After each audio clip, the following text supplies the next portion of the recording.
Where are you right now? You're in the UK, right? Yeah, I'm in London. Yes, London. Yeah, yeah, London. Where about you guys?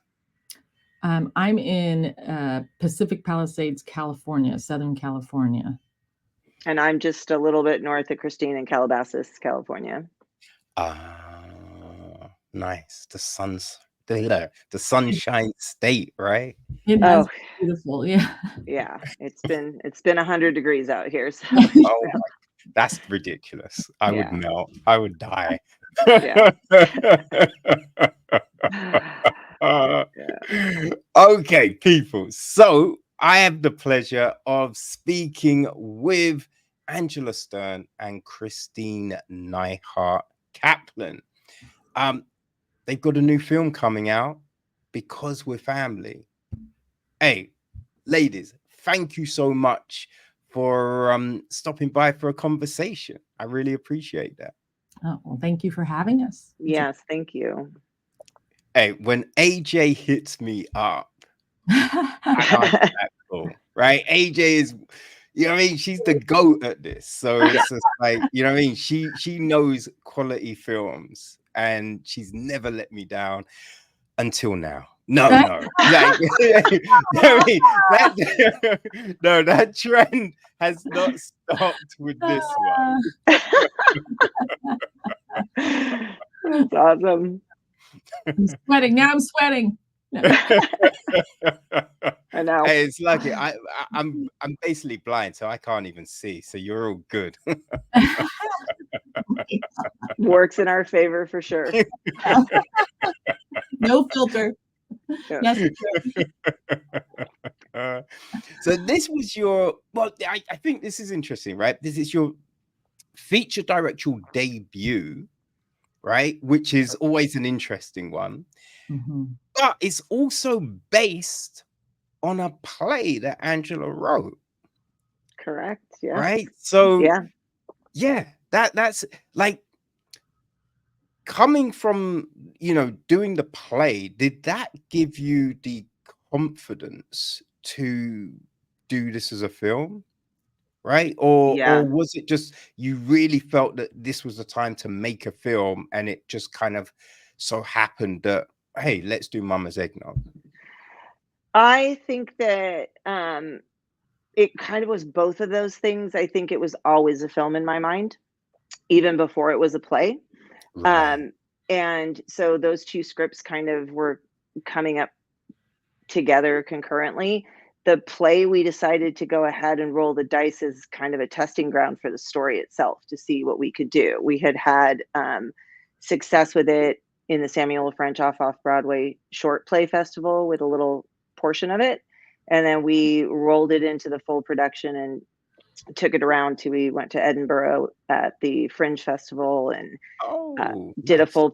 we did a full production in LA. And then we did a workshop production with the Athena Project in Denver. And that gave us the confidence to go, okay, the story's tracking well with people. So let's go ahead and get that film script out and push forward. Yeah, and I think that we as a team, and I'm speaking of Angela and Tyler, who's not here today, but one of our producers, and Josh, who plays Dallas in the film. We all met in acting class at the Ruskin Theater, and we were determined to do. We knew we wanted to do work together in the future, and so combined with that, this was the perfect opportunity. Yeah. Right. There is great chemistry between the lot of you. So do you think that was born from all the reps in acting class? 100%. We all became really tight friends to the point where our relationships became very sibling-like. We weren't afraid to disagree with each other. We weren't afraid to argue over stuff. And we were just, kind of just loved each other completely. So what you see on the screen with those relationships was years in developing those relationships. So it really did definitely help when we got to set. Absolutely. Right. When you did the play and you said that you always kind of thought this would be a film. What were the differences? What were the things that you're thinking, okay, if we're doing a play first, we have to do it like this, and then transition it to a film, be like, okay, we need something here, we don't need that, let's change this. Like, what were those kind of thoughts like?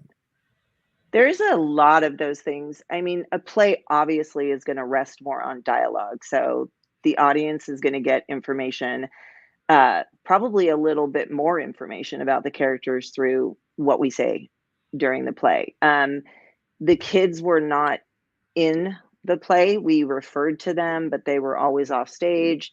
So a lot of things that changed was now we're in a visual medium. That information has to be shown, not spoken about. And then the kids get to be present. Then we get to actually meet the kids and see who they are because it's just a easier environment to do that than on stage. Do you have any other thoughts on that, Christine? Well,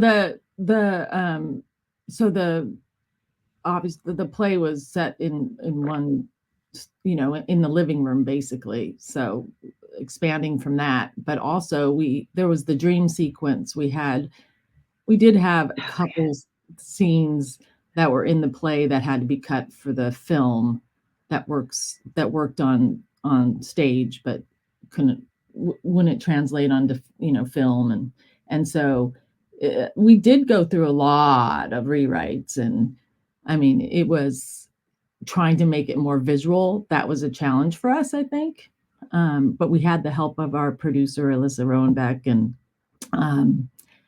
and even C. Thomas Howell helped a little bit with that. And so, yeah, it was a process for sure. Yeah. Okay. Now, you talk about the visual elements of it. And I think it is what's interesting is this being your feature directorial debut, right? Now, you wouldn't think it watching this because the visual cues, those little nuances just are fantastic. Like at the start of the film, when yourself and Josh are going into the crematorium and you let the door close on him, and we just see through the glass his expression like, Jesus Christ, like, what the fuck's wrong with you? And you get that visual cue, and it's great because without having to say, right, you kind of let us know what the dynamic is between this brother and sister. Yeah. Right. And so just the visual cues were fantastic. You just nailed them. It's like the way everyone stood, the distance between you guys, right? When Josh is standing in the crematorium and you're like Belinda's sitting there and Courtney, and Josh is kind of standing away from Belinda. So you can tell like there's a little animosity there. It's just those little things were so good. Like, how did you kind of work through that stuff, right? Though that minutiae stuff that is kind of more intrinsic than, okay, we need a book stand there and we need a tree. You know what I mean? It's just those little details that speak volumes, but I think we don't always think about all the time. I think first of all, we lucked out so heavily with our director of photography, Eric Macy. Just a genius, brilliant guy with such a visual sense. And he knew how we wanted to tell this story. And he also knew that we had a lot of actors in certain scenes at certain times. We were dialogue heavy, all these kinds of things. So he helped us get real in that creative zone about how we can make this visually interesting to people and keep those relationship dynamics coming across in any single frame. So Eric was absolutely key in all of that. And I think that some of that does just come from us being actors working together and kind of knowing how to live with each other in a space. But I think the vast majority of it was that Christine and I were absolutely blessed to have the team that we had creating together. This really was 100% a collaborative endeavor, and our team was a huge part of everything that we did. Agreed. Yeah. Right. Now, what was that like putting together that team? How easy was that?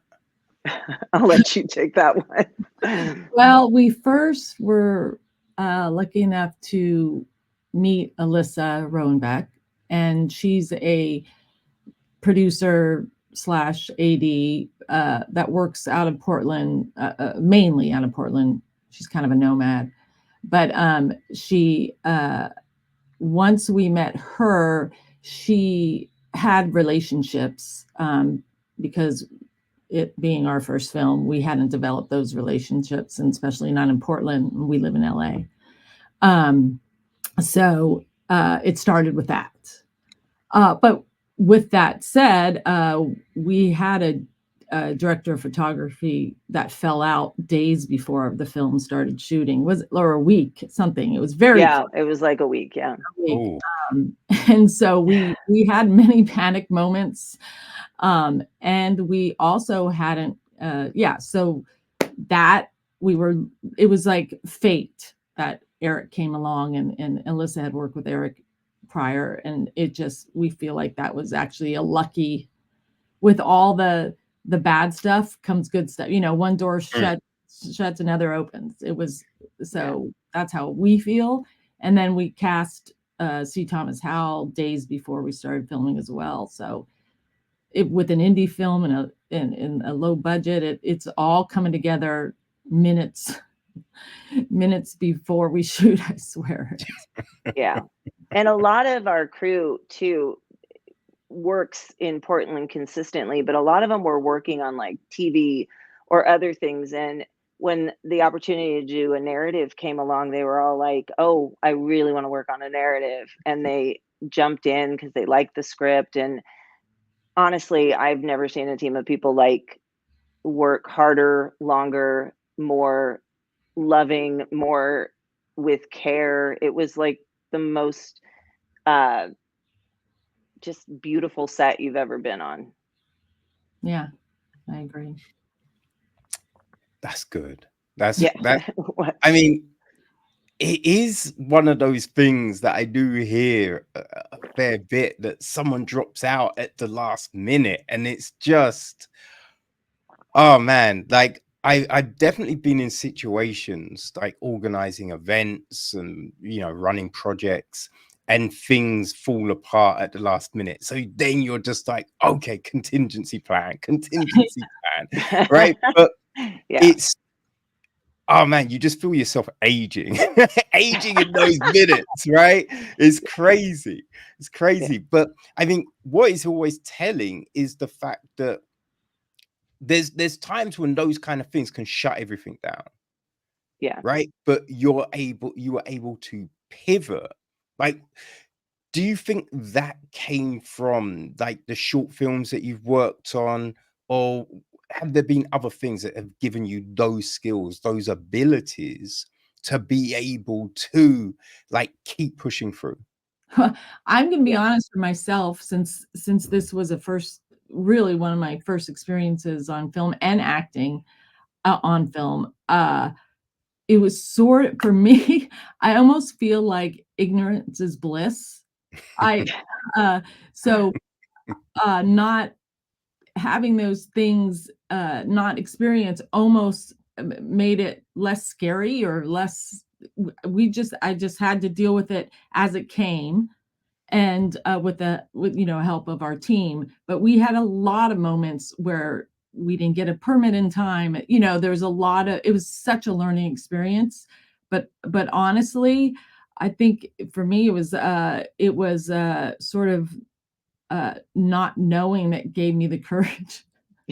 not having any clue as how difficult this was going to be. Yeah. And I mean, pivoting for me was more, anybody who's spent a lot of time in theater, working in theater, which I have, knows how to pivot. Like, you can be on stage and the audience can be talking, and or a cell phone rings, or somebody forgets their line, or I mean, I was on a set one time when half the set almost fell down on me during the middle of a production, and you Yo. just learn to pivot. So that, and kind of what Christine said, was like, we didn't know everything that was going to fly at us, and when it did, we were just like, well, we gotta deal with it. Yeah. Well, I guess knowing how to pivot is really helpful if things are falling down on you. You don't want to stand still, you know. Yeah, very true, very true. Oh boy. Well, no, that's interesting, right? It's pulling things together, getting things done. But yeah, you made it work, right? You definitely made it work, because what you have is a really well put together film, right? Really enjoyable, really engrossing. And you believe, I think a big thing is you believe in the situations, the scenarios, the relationships. It doesn't feel like forced, right? The script was spot on. Like, how, like, you obviously you've written plays, but film wise, had you written many film scripts before this one? I mean, I've written a bunch, and it's all in my computer. So yes, I mean, I do. I love writing for film. I love writing in both mediums. I think the thing with me as a writer is I'm very intensely concerned with dialogue. It's one of those things that I feel like is so important for people to express themselves um, in a way that doesn't sound editorialized, or Mm, like mm, we're throwing all this information out all the time. I just want characters to kind of live in their own voice and talk. And so that's kind of where I focus a lot of my energy. That being said, we had some fun moments of improv on this set too. Um, and that is a gift as a writer, when you trust your actors enough to say, they'll say, this is funny, can I throw this in? And you're like, absolutely, like that's fun, like play with that, or do this or do that. I think is we're really blessed, and I love when actors do that. And I think in addition, the play stemmed from real loss. So Angela and I both lost our mothers uh, in the same year, and while we were in class, and so the loss and the pain was still fresh as we went into this, and as Angela was writing, and so I feel like that was critical, or Yeah, you know, yeah, I think it came through. I think. oh yeah, no, for sure. yeah, Yeah, I think that is definitely there, but it's just, the way it's dealt with, right? And the different characters' relationship with that pain, I think is really interesting. And again, it doesn't feel forced, it feels natural, which I think is great, right? Because sometimes, yeah, people are like really over the top with things, or every character is exactly the same. So you just be like, ugh. But yeah, no, the way that, we journey through this film, I think is very interesting. And that journey between these characters and all of that, I think it works very well. I appreciate that. yeah, thank you. Oh no. It's it's easy to talk about something when it's good, right? Thanks. I mean, when you were one thing I was wondering watching this, like, and we see in the crematorium at the beginning and the body, is that really a crematorium, or Yeah, like, is it a conveyor? But like, what are we seeing there really? It is. It's actually it is. It was, and but of course we're not. There wasn't a real body. Yeah, and I haven't been through that, but it is. The mortuary we were lucky enough to get is so beautiful. I'm spacing yeah, the name of it, but it's gorgeous in Portland, and then that is a real crematorium, and yeah, the whole thing is real. And also Angela had been through that moment in real life with her mother. I didn't do that. I didn't see the body being cremated, but that made it real as well. Yeah. It was a poor decision. And that's kind of what started all this was yeah.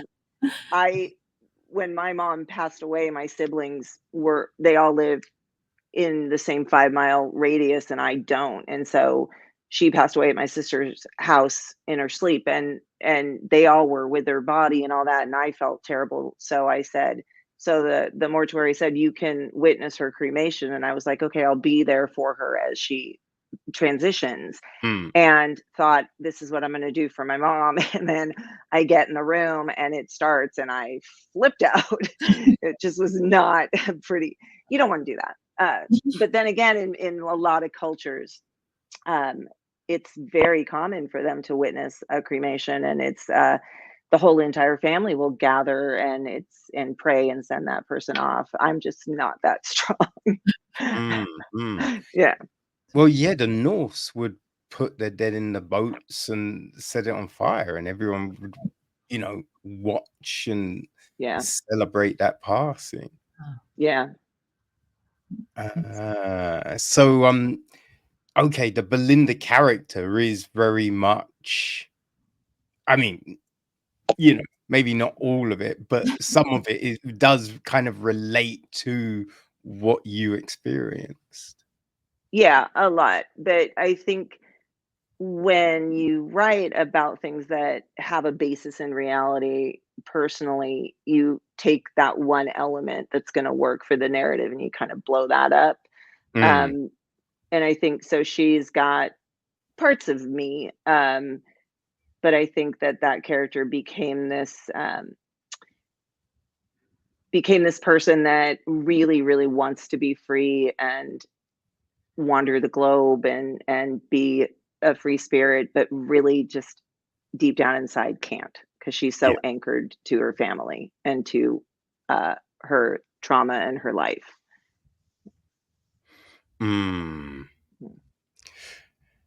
Yeah, no, I think we do, you do get that sense from her in the film, which is like interesting, right? Because there's those things pulling you apart, but then bringing you back together as well.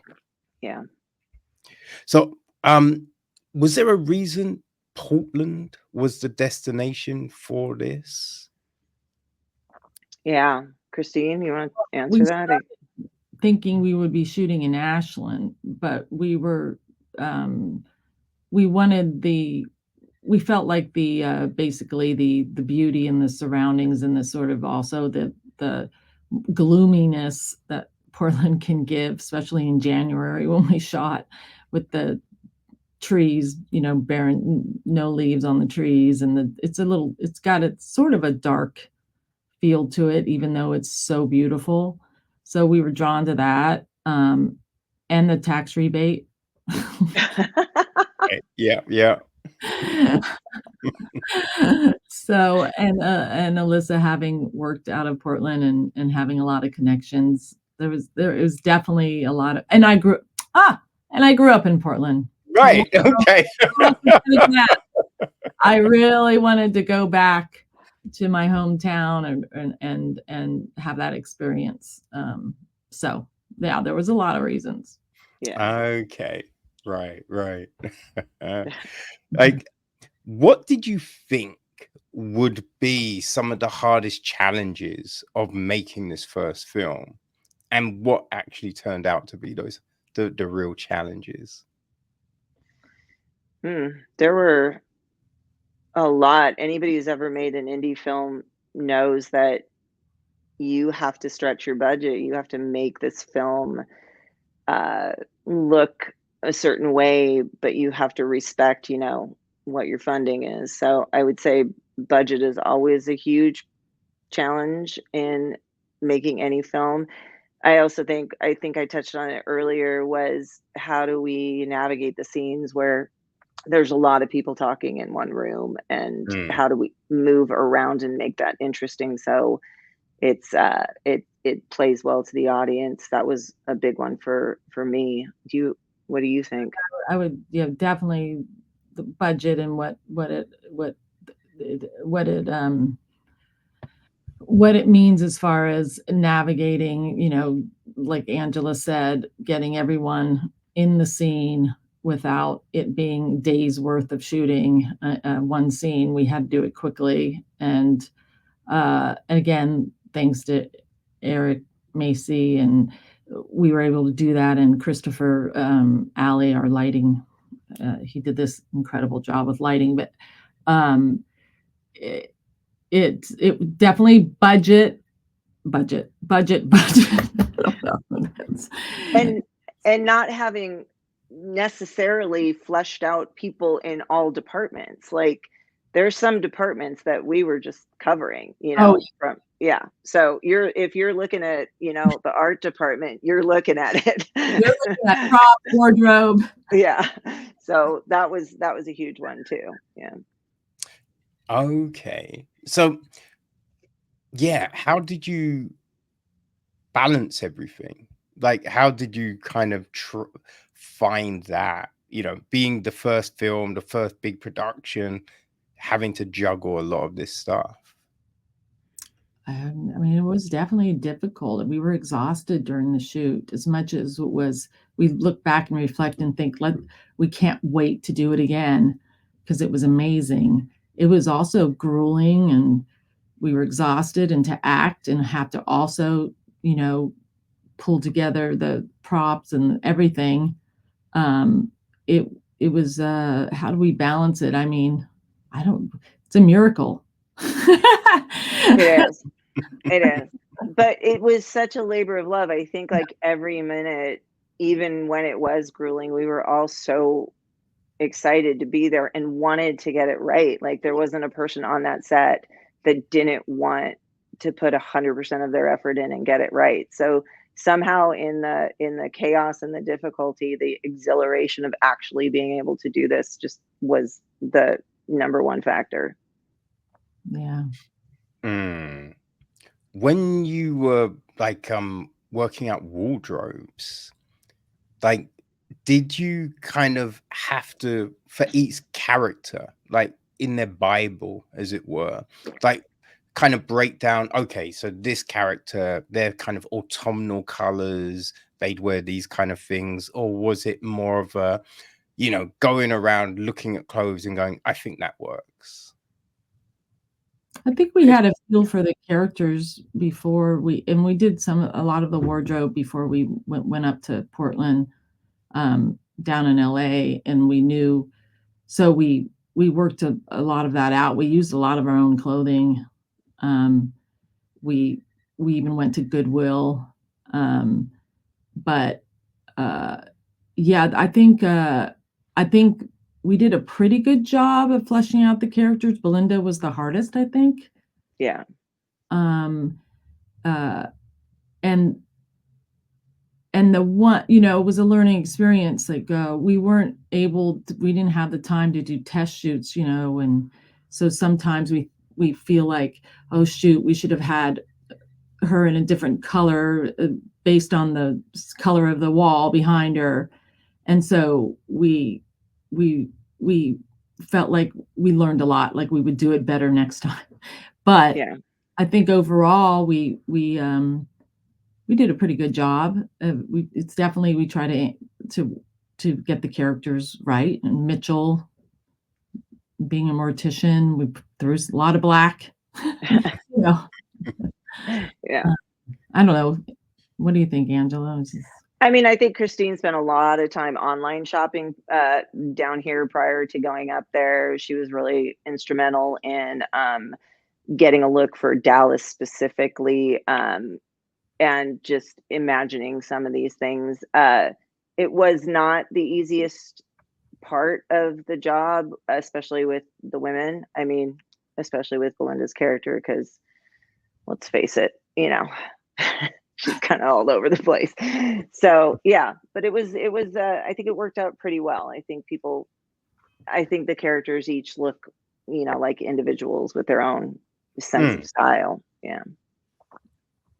Yeah, no, definitely. I think there's one thing interesting when you watch a movie. That one thing I would have changed, but I still think it worked out. But in a lot of films that I watched after, you just most characters have something that's they carry with them throughout the whole film, whether it be a purse or a jacket, or it sort of connects the audience to that person.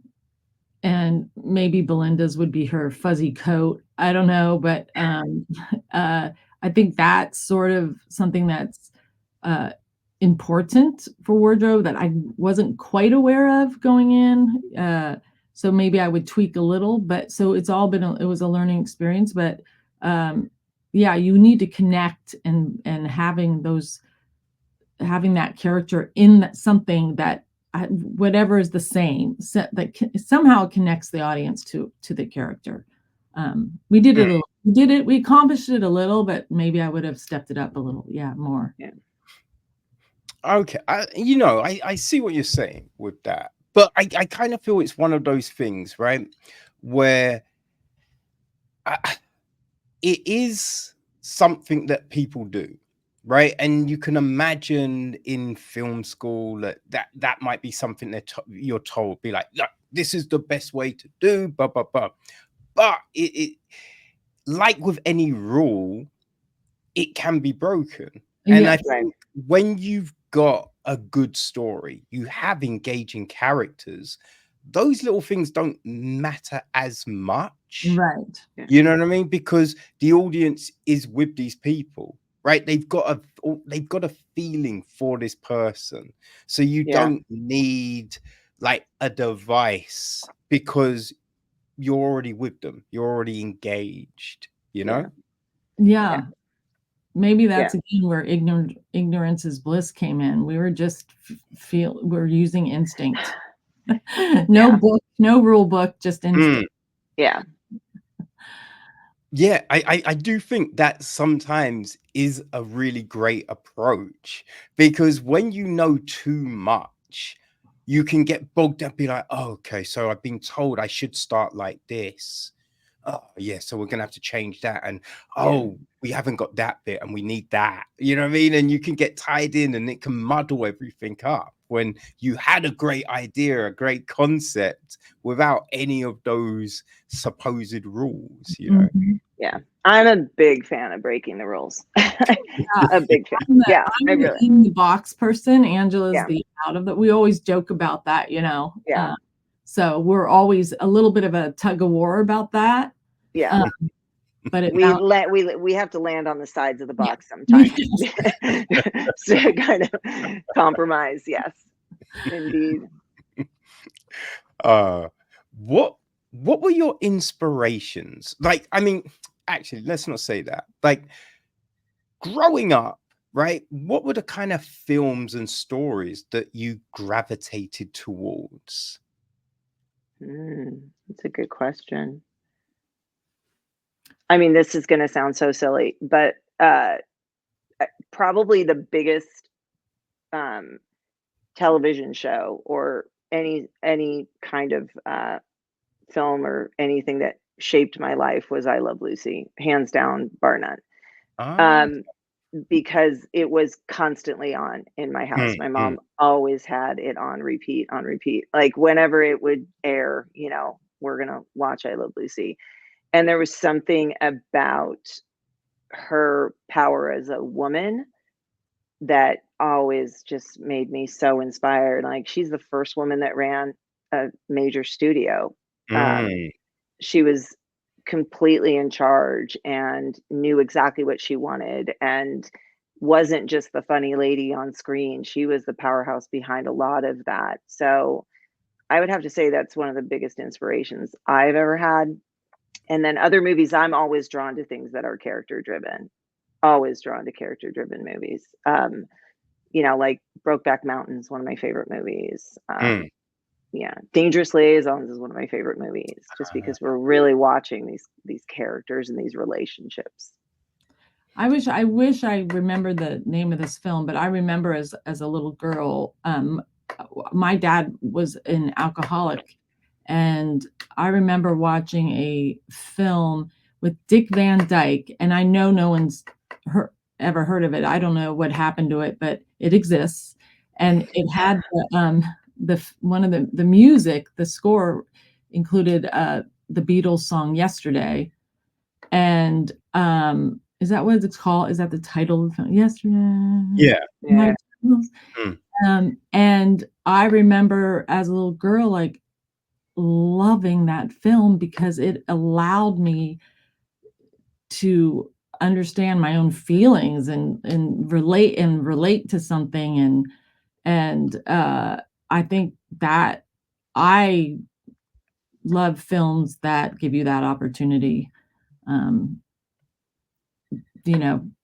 to talk.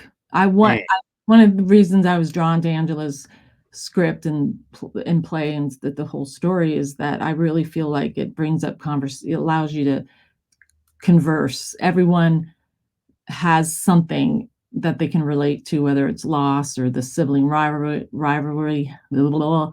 And it's like, it just, whether they find the storyline perfect or not, they walk out talking. And that's what I love about film. Yes.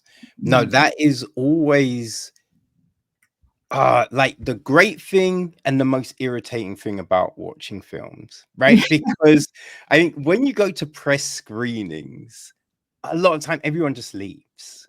Yeah. Right. And you'll just be like, oh, yo, that was, man, when that scene, but there's no one to like go and talk with. You know what I mean? So it's just like, if you go to the cinema with a friend, right, you can be like, yo, what about that? And you could talk to someone about it, but sometimes there's not that opportunity, and you just want to like talk about like that experience you just had. You know? Yeah. It's so different on the press side of things because I've written a lot of film reviews for a couple online publications, and it's true. You watch the film, you're in your head as the reviewer, and then you have to walk out and organize those thoughts and get to your computer really quick so that you can get it down, and you don't have the fun of that. Like, what did you think? And that is always the big thing. It's just like you've watched something and then you're like, right, I need to get home and remember. And like you'll remember like the broad strokes, but sometimes it's remembering those little details, right? The nuances of it all. And like it's crazy when you you're covering a film festival and sometimes you watch 4 films in that day, so you haven't had a chance to go home and do anything, so you're just making mad notes and you're really like, oh, and you have to look at your pad and be like, I can't read my writing. What did I write? I'm like, oh, what did I like that film? I think I did. What happened? And I might be biased, but I really feel with this film, it's one of those that you can watch over and over again. I think because there is so much to take away from it. There is a lot of dialogue, but there's a lot to take away from it. So watching it more than once, people. No. I think it's one of those films. You're going to take something from it each time you watch it. Yeah. Different. Now, is that just propaganda, Christine? You want people to watch the film over and over again? Like, you know what I mean? Like, do you really feel that way? I was like, I don't know what it is, but first I hated watching it myself because I have to watch myself, and there's nothing worse than that. That was painful. I don't think there are many actors out there like to watch themselves on screen. I don't know, maybe. And then once I got over that, then I was like, God, I could watch it over and over again. I agree. I think there's little things that you won't catch the first time that you'll catch the second time, and little nuances that come up. And Tyler, who played Mitchell, but is also one of our producing partners, he can watch it like every day. Like he'll find something new in it. I love that you're shamelessly self-promoting. It's fine. Watch it over and over. No, it is true. I think with a film like this, because of the relationships and the dialogue, there is things that you miss. And as I said, like just that beginning scene when you're walking into the crematorium, it's little things like that as well, like the expression on someone's face when someone says something, the way they're standing, or they just shift their body. Like it's just catching those little moments sometimes, which is really interesting. Yeah, I'm thrilled that you caught that. I'm like that. That's exactly those kind of moments. There's one little look here or a roll of an eye that is fun to catch the second time. But you did a pretty good job catching that the first time. That's awesome. Like I wasn't sure if it was like with, as I said, doing a scene like that. Do you say that to someone? You know what I mean? Is it like, okay, Christine, you come through the door and let the door shut in Josh's face, and then Josh like shows some kind of disdain for that, like, you know what I mean? Like, or is it just something that as I say, is it just something that happens, right? And I know Angela said that you work together so much. We shot that scene, or at least most of that in one take. And I think one of the reasons is with Josh and I is that, well, for me, I can speak for myself, but I have two brothers, and and Tyler, Josh, who plays Dallas, is like my older brother, and Tyler, who plays Mitchell, is like my younger brother. So it was like, it just came so naturally. I mean, in real life, they just seemed to be, it was like the universe sent me this to work out everything. But it was, so it just came naturally for me. It was just like that sibling relationship. Yeah. And I think some of it is, some of it obviously is blocked, like we wanted that door to shut, but other things are just so organic. Like Josh has this moment in the viewing room where he does this weird thing with his face, like, and that wasn't even in our original cut of the film, but then we kept going back to footage, and like, it's such a precious moment that he doesn't say anything. He's just so clearly frustrated. And we're like, we have got to work that in, because it's behavior, and behavior is the most interesting thing to watch. Yes. Yeah, because I think it speaks volumes about people, right? And everyone has those tics, those little movements and gestures and things that they do when they're anxious or happy.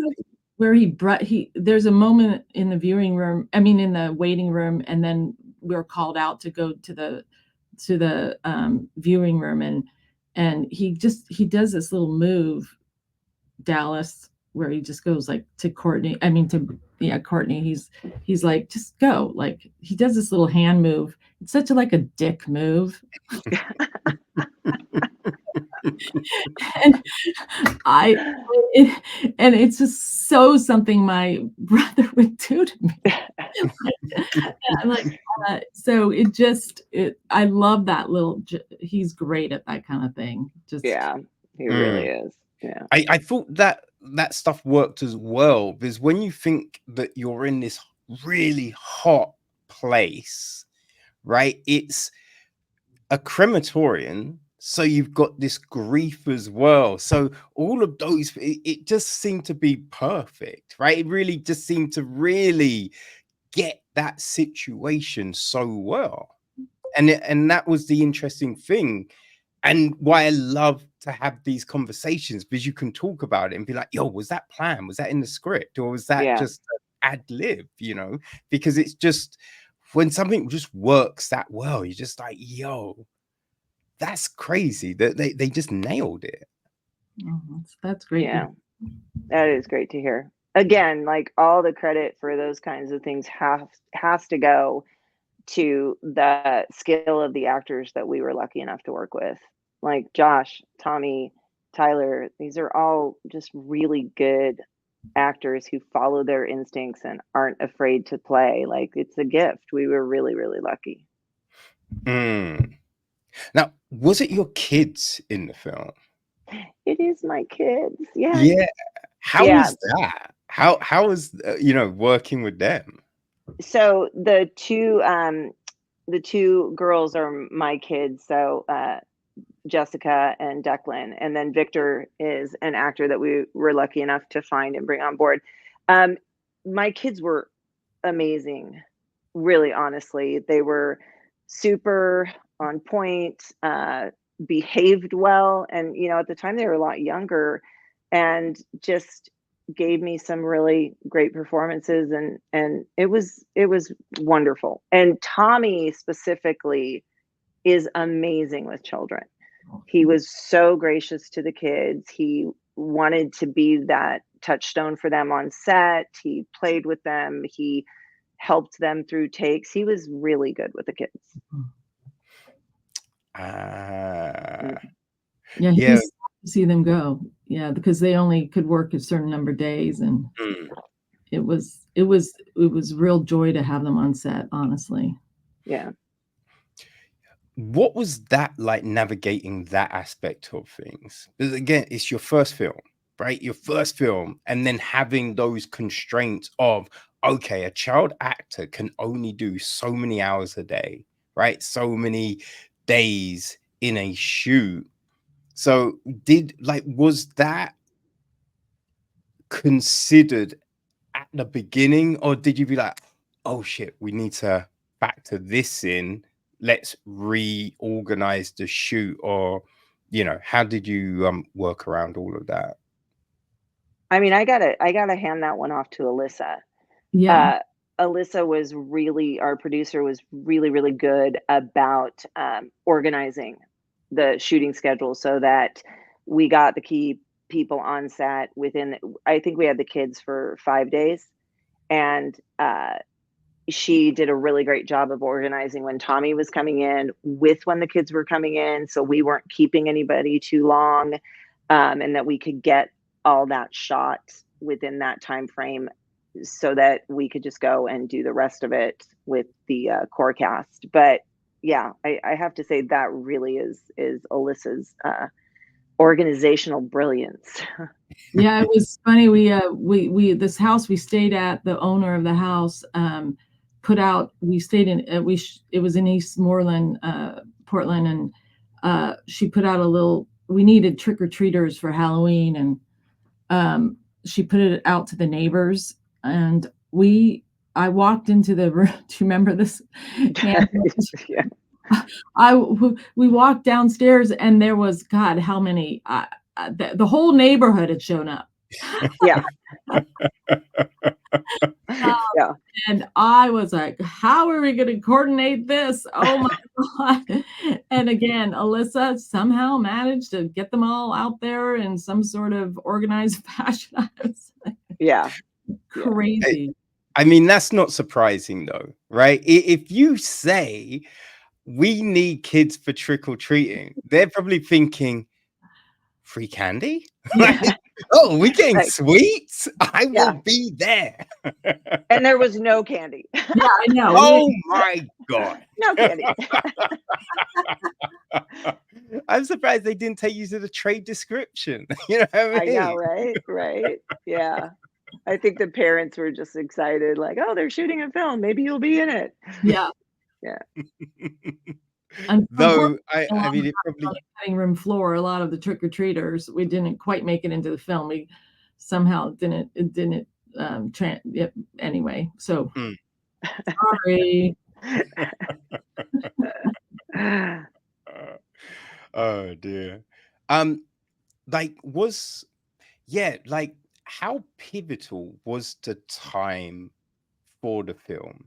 Like, like the time of year, right? Because it's Thanksgiving and Halloween. So how, like, could this have happened any time of the year, or like how pivotal to the story was that time? For you, Angela. I think it's really pivotal. And the reason why is because I think that holidays bring out the best and the worst in families. 100%. I think that there's always that idea that you're going to spend the holiday with your family and it's just going to be rich in love and happiness, and then the shit hits the fan every time. And I have to say, for my own family growing up, there was a period of years where there was not a Thanksgiving without a major blowout of some sort. Just because, you know, you're growing up, you're finding your personalities, like, and then everybody has to take the stage or get the attention. So you end up like really wrestling for that. And that's why I really wanted to use the holidays as a backdrop for this. Plus the fact that when the holidays happen and it's the first holiday that you have without your mom, that really pivotal person in your life, it's super impactful. Like, this is the first Halloween without her. This is the first.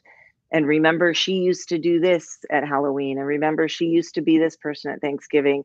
And those emotions are huge when you're doing it for the first time without the person you love. I love that about my character, Courtney. She really wanted to take over and create what their mother had created for them. That was what she thought was the perfect holiday season, and it was failing, and she just couldn't handle that. And her expectations were so great, and it caused a lot of tension, actually. And so I love that about how you wrote that in for my character. I mean, the only thing I thought was a bit, I wasn't quite sure about with the story, they all like eggnog. I mean, come on. Eggnog. Like, what kind of drink is I was bracing myself. What's coming? It's not a thing for you guys in London, People is it? don't like eggnog. Yes, when we went to Scotland. Was it Scotland that everyone? Yeah. Like, what? People don't drink eggnog? Yeah. Yeah. But you people in England eat some of the weirdest stuff. Like what? Come on. Like what? I've never met a green pea that I like. Oh. I've never gotten along with a green pea. I do like a good Guinness and black, though. I'll tell you that. That's a good invention. I'm not a fan. I can't get down with Guinness. Oh no. But that's why you have to have the black with it, because it sweetens it up. It's lovely.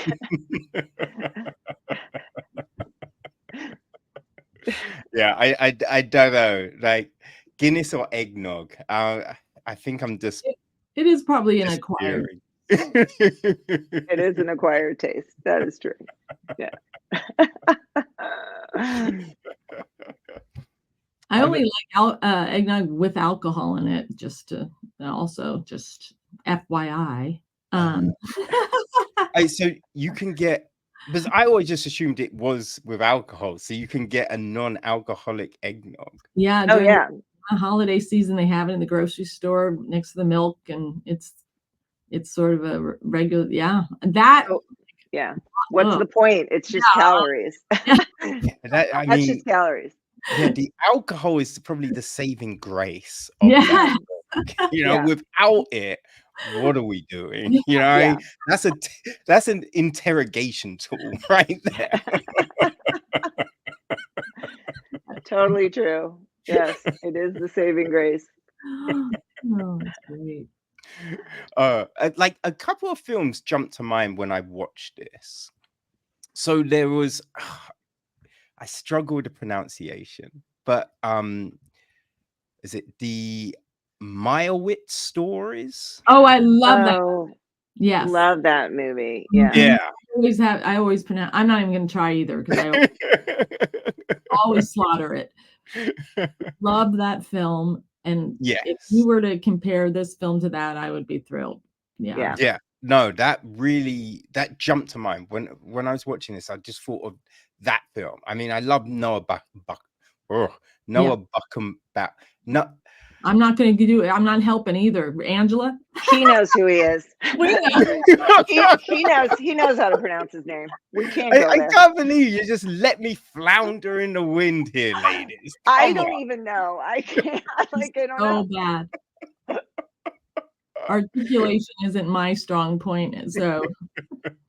Have to Oh look at man, his but yeah, last name. Yeah. Noah's films are tremendous, and Yes. that film is, I think it's the family dynamics and everything like that. So that really jumped to mind. Oh yeah. And I can't remember if it was her directorial debut. It's Sophie Capella's, I think it's Somewhere with Ethan Hawke. Oh yeah. What's it called? Now, I think it's Somewhere. I think that's what it was called. yeah, I know the film you're talking about, and I believe I saw it, but it was a while ago. Oh But yeah, this was I fine. like her films. Oh. I like her approach to storytelling. I think she's got a really strong point of view, and she's very character driven when she directs. So yeah, yeah, and it's just yeah, I think it's those character films, right, where there's not these big crazy things happening, but it just feels like everyday life. It feels like scenarios that you've been in, right? yeah. And so I think, yeah, that's great. And so yeah, that really kind of, those films came to mind. Like when doing this, right, when you have like so many tremendous films like this out there, do you sometimes go, oh, this might be a bit too much like that? Or, you know, is any of that in the mind? Or are you just so focused on this story, like how you're telling it, that you don't even think about that other stuff? I have to say that I think that the way that my mind works is there's not a whole lot of space up there for a lot of stuff, like, to be honest. And I really just I know that I see the world in a kind of a different way than a lot of people do. It's I don't always have popular opinions, and I don't always go into a mainstream direction. So I don't think there's a lot of Like you don't like the comparison in my movie Sound of Music, do you? I don't like The Sound of Music. Who doesn't I like the mean, Sound of Music? yeah, I'm sorry. It's just not for me. I've So never watched it, so Oh, I oh, can't. see, there we I go. Yeah. I knew I mean, I can respect like the talent of all those people, but it's just not my thing. And so I think, to answer your question, no, I'm pretty much in my own head most of the time without a whole lot of other stuff coming in. So if it does feel like something else, it's not an intentional, like, oh, I want to nod to that filmmaking style, or I really like that person. It would never be intentional. It's just what comes out of my little pea-sized brain. Yeah. No, I wouldn't say like, you know, I wasn't watching thinking, oh, this is a copy of, right? But Yeah. I think you get those kind of themic kind Mm, of vibes when watching something. You'd be like, yeah. oh, it's got that kind of same kind of, you know, feel to it, even though it's a Yeah. completely different story. Yeah. You know? Well, I love The Family Stone is one of my favorite holiday films, and yeah, I mean, I wouldn't be opposed to it being compared to some of these films, but I do think I don't think it's anything really like them. Yeah, it's got But its own. the fact that it reminded you or made you think of the Meyerowitz stories or something, like, that's really good company to be in, and I will take that. Yeah, Like, yeah, I mean, that's fantastic. Because we honestly are such lovers of film and such lovers of people who are that creative. Like, it's inspiring. Mm. Yeah, and now, yeah, you have your own film to put up there with those great stories, which must Yeah. feel fantastic. It does. It does. yeah. I got a little emotional last night, but from a good place. Like, this is the longest pregnancy I've ever had. And yeah, yeah. And finally give birth. It feels pretty Yeah. relieving. Yeah. I mean, what has the reaction been to, you know, in the screenings that you've had for the film? In festival screenings, we've had tremendous love and support. And when we went to the Heartland Film Festival, that audience was amazing. Our audience in Klamath Falls was amazing. Our audience in Dances with Films was amazing. Like, people come out and like talk to you about their own personal life. There was one lady in Klamath Falls that she came out and was the loveliest person. She had just moved there and she just kind of stumbled in the festival. But when she came out and started relating her life to the film and telling us about her siblings and her mom and stuff, we were like, that's why we did this. Yeah. Oh, that's great. That's Yeah. great. And when does it drop for the world? Like Today. Oh, tremendous. July 12th, 2024, today. It is available on demand on Amazon, Google, Apple, Vudu, and some other platforms. Boom. Yeah. That's great. Like, is it an easy thing to sort that kind of aspect of the film out, or is that just handed off to someone else? Oh no, your job as a producer does not stop ever, really. We were lucky enough to sign with Buffalo 8 as our distributor, but then, you hand it off, so to speak, but there's all the technical side of getting there and delivering what they need to go to platforms. So it's for anybody who's looking to make a movie and has never made it, just know that it goes for years after you shoot it. You're signing up for a lifetime commitment. Yeah. So just like a kid. Yeah, exactly. Exactly. You have a whole office working for you, I think. It's it is a huge commitment. Yeah. Oh, fantastic. Well, now this is out in the world. Like, what's next? Because it's clear you work together extremely well. So I think I see there's a Hunted. Is it Hunted? A short film, but is that the next thing? Oh, Hunter. That was a short film, and it was changed to, the title was changed. We need to change that on IMDb, but it's a Man Alone. That was a short film, but really, and we have some another short film we're working on that we want to shoot in the fall, and then the goal is to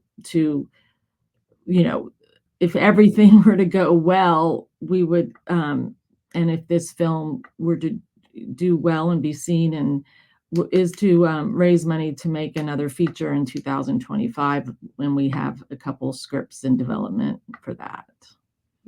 So that's the goal. Okay. Yeah. That sounds good. That sounds good. Now, just one quick thing, right? When, like, you drop something, and especially it's an indie film, right? So it's out on all the platforms, but it is that weird thing of the visibility, right? Right, that we have all of these different streaming platforms, right? And you think, oh, it just opens up the door to so much storytelling, but it's then coming across the films. Yeah. But everything that's new seems to appear in the new section. You know what I mean? So it's just like sometimes it's by chance that you stumble upon something. Right. So what does success look like for you? What's the thing that can help you make this next feature? Getting people to watch this, I think getting people to watch the film, enjoy it. I mean, look, every film's going to be for some people and not for others, but just having it do well in the world, will increase our chances of moving forward and making another film. Success to me looks like that, getting to go back into a situation where we're making another feature, and that people trust us after seeing what we were able to do with this first film. Yes, absolutely. So the more it's seen, the more clicks, and it's not about money. It's It's about it being seen. Yeah. Which is part of our responsibility too. So that's why the job continues. But, Yeah. Is it an easy thing to get those analytics from these platforms? We'll see. I mean, I do think it's fairly easy that the analytics do come back to you, but I think that's on like a quarterly basis. So we'll see how we're doing. I mean, we kind of understand our demographic, but we also don't want to limit ourselves. We want to make sure that we are trying to get everybody on board to see it. Well, you know, I think having people trust you, I mean, that's not going to be an issue, right? You just have to watch the film and you can see the skill in the storytelling, right? All those components come together so well, you know, whether it's the script, the acting, right? The camera work, the lighting, the sound, all of those things work so well. So it's clear that the people behind it know what they're doing. They can make good, compelling stories. And then it's the characters. The characters, you believe in the characters. So I think getting your next project, I mean, we're going to have another conversation in 2025. I mean, that's pretty definite. You know what I mean? It's Yes. great. From your lips to God's ears. I love it. Oh, fantastic. Well, ladies, I really appreciate your time. And I really appreciate you letting me watch this film because I truly did enjoy it. So congratulations. Thank you. You knocked it out the park. Thank you. And I'm looking forward to seeing what you do next. Because as a first feature, this is great. And Christine, like, what an acting job for someone, you know, with not a whole heap of acting credits. Like, you wouldn't believe that. We won't mention how many takes I did at all. No one needs to know that, right? The film's out, right? No one needs to know the behind the scenes stuff. No. All we need to know is you killed it.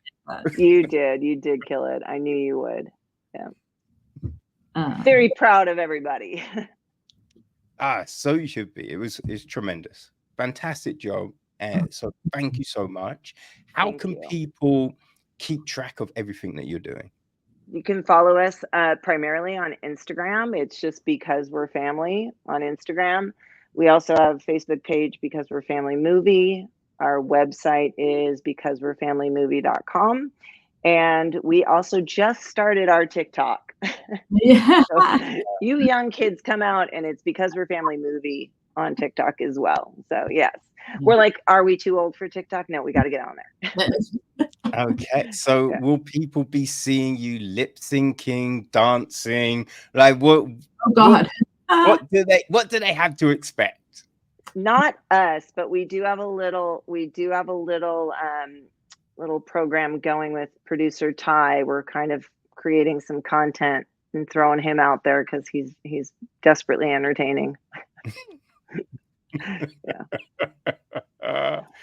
Okay. Well, fantastic. People, you've heard it. Go follow Christine. Go follow Angela. And go watch the film. It is tremendous. If you like good storytelling, if you like slice of life tales, right? You're a fan of Noah Baumbach, Sophie Capella, all of those great orators. These two ladies you can add to that list. So thank you. Thank you so much for your time. AJ, again, as I said, knocked out the park. The streak is still alive.